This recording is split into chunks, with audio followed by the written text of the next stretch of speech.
Hi, my name is Vishal and I will be the instructor for the online Bhagavad Gita course. I would like to give you a brief introduction on what you can expect from these sessions. In this course, you will study the entire Bhagavad Gita verse by verse, which covers the complete 18 chapters. Along with it, you will learn different types of mantras and how to recite them and remember them in Sanskrit. You will also learn different types of meditation techniques which will help you to connect deeply with your inner self. Along with it, we will also practice Yoga Nidra. Yoga Nidra is a very powerful form of a meditation technique. The only difference is that in Yoga Nidra, you practice in a lying down position called as Shavasana.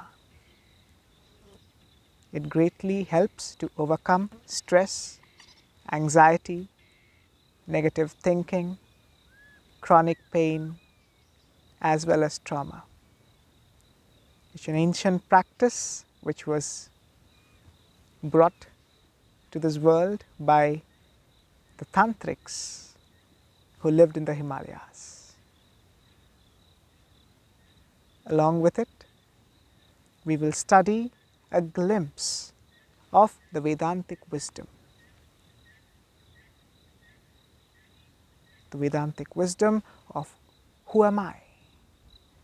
Where did I come from? And where am I heading to after this? In the Gita, where we study the entire text, the four more primary paths mentioned are Samkhya Yoga, chapter 2, which is also known as Jnana Yoga, and chapter 3, 4 and 5 we study Karma Yoga and Raja Yoga as well as Bhakti Yoga. So these four paths are beautifully mentioned in the Gita, which helps us to enter into the states of Samadhi.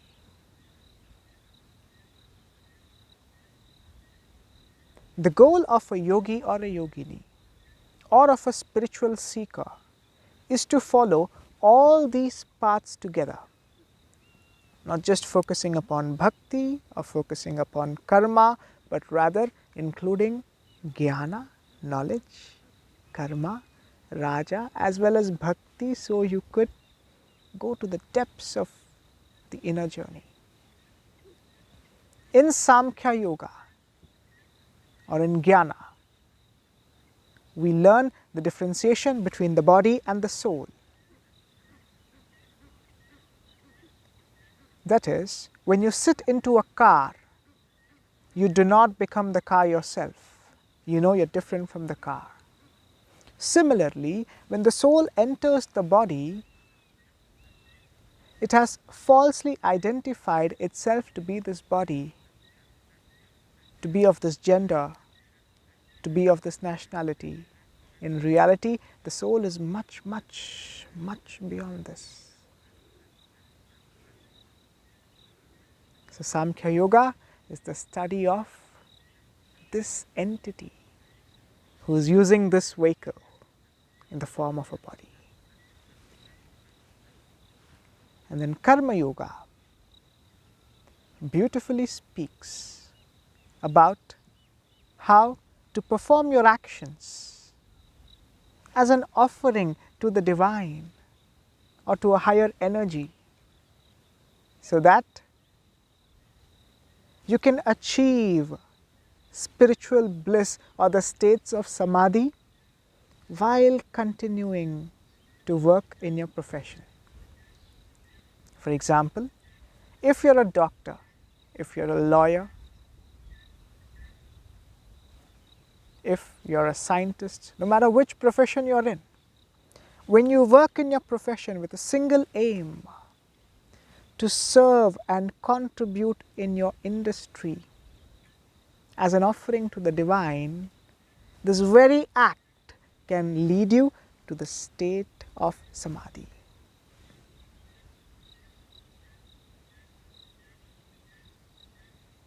Which is what Shri Krishna is advising Arjun to do in the Gita. He says, Arjun, do not find an excuse to quit from your profession. Perform your duty by having me, the divine, in your mind, and you will automatically enter the states of samadhi. So there are a few rules to this. We will learn during the sessions on how to do it and how to follow it. And then the third type of yoga, Raja Yoga, in which we learn that any action you perform, whatever you do, whatever you see, whatever you hear, whatever you speak,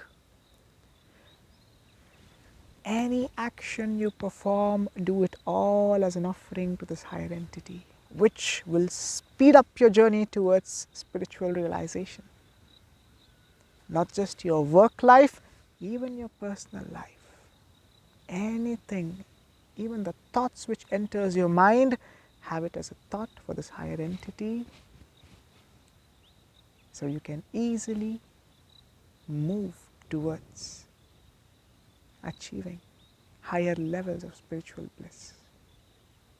And then the fourth type of yoga, Bhakti Yoga, beautifully speaks about how to connect deeply with this higher entity.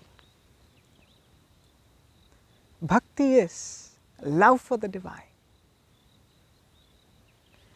We reach out, as per Vedanta, we reach out to this higher entity, so that this higher entity could lead us back to the entity within us, which has all the while been in us, but we have forgotten it due to illusion.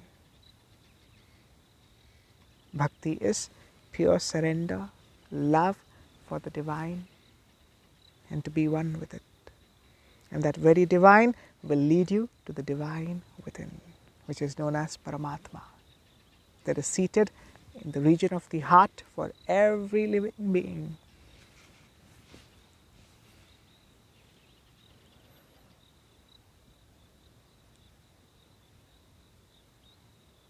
Along with the Gita, we will study the entire Vedantic wisdom. So the text used is the Bhagavad Gita, but what we study will be the culmination of the entire Vedantic wisdom. You are welcome to join the sessions if you're someone who's a seeker of divine wisdom, or someone who has been dejected by life, troubled, traumatized. This is a great medicine that you can take up. Vedanta has answers to all your questions. The Gita has the answers on how to live in peace and harmony in this world. Or maybe you're someone who's already a practicing yogi or a yogini. You're welcome to join the sessions as well, as it will help you to go deep into this journey and to understand this text with more clarity, so you can use it in your day-to-day life. I invite you to join the live sessions so that you can make use of this journey to find the answers to what you've been seeking for. Thank you.